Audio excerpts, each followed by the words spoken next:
and welcome back to Alice Knowledge Hub channel. Ngasi si pau si yamna burning oiba ama thoge maru oina yam nungai taba pau ne war si lep kadra in khan bade lep tre Russia na amaka Ukraine da landakhre si de kamai tauge da ya drone si machine yamna kapsal aga missile hypersonic missile so kapsal aga kayip se sigi jaga se da Ukraine gi city ayambada district ayambada loina yamna masing yamna kapsal lakhre maikhuna pik thalle mi myam su sokpa yawre masi yamna akanba khwaidagi landarakpadi khwaidagi kanba shakti leibe attack ni haibase I pawda fange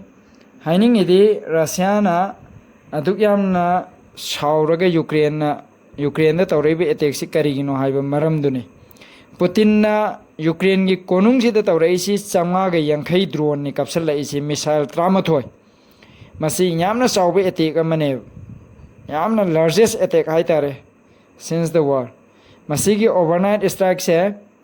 Donald Trump na Vladimir Putin ga wari amangtang sa khraba matung da torokpe attack ni hairi kari ngang na khibadagi saw khibno Donald Trump na kari hai khibno ado khangde overnight strike se Senadi da sasi kanadano tarise Zelensky dani tarise Ukraine gi praja sing dani tarise war si ai gi oina pa manate mayam su pamlamoy senadi kainoi kan da war thokpu matam da awa ban haktani praja da tarise ahan by attack si location mayam madani taurisi capital city sigi ayamba district sing da masi attack sini sokta bajaga laitre maikhu na pik thalle aduga masi Taimur Takasenko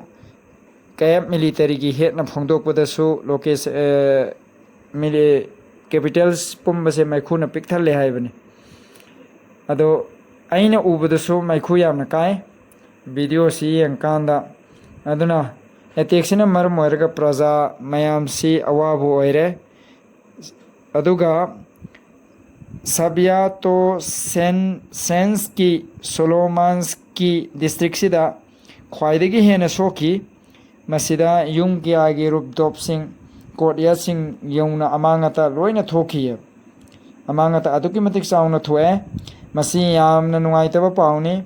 Iran ge Israel ga makap na buloi khre Ukraine ga Russia ga moka akan mamong da kap na re Israel na amaka Palestine da ngasi ayukki morning dagi horaga mi kunteret mokhat khibagi paulai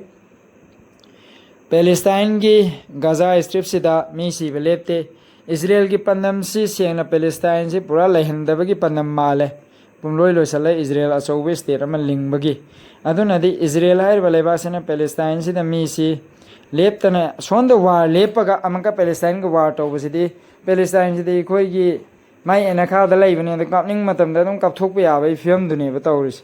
ado Trump na su Palestine gi Gaza se da sister to honna bo honna pham thoi mai yamna phamami ni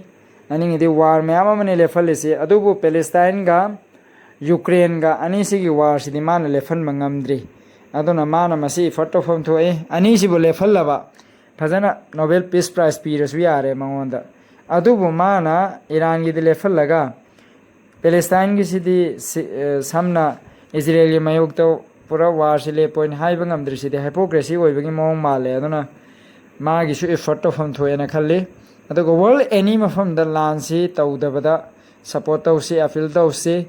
ado go world se santi leiba prithvi am oi hanna bai khoi khuding ma hona minasi thank you for listening my video till the end and please subscribe like comment and reach out to more people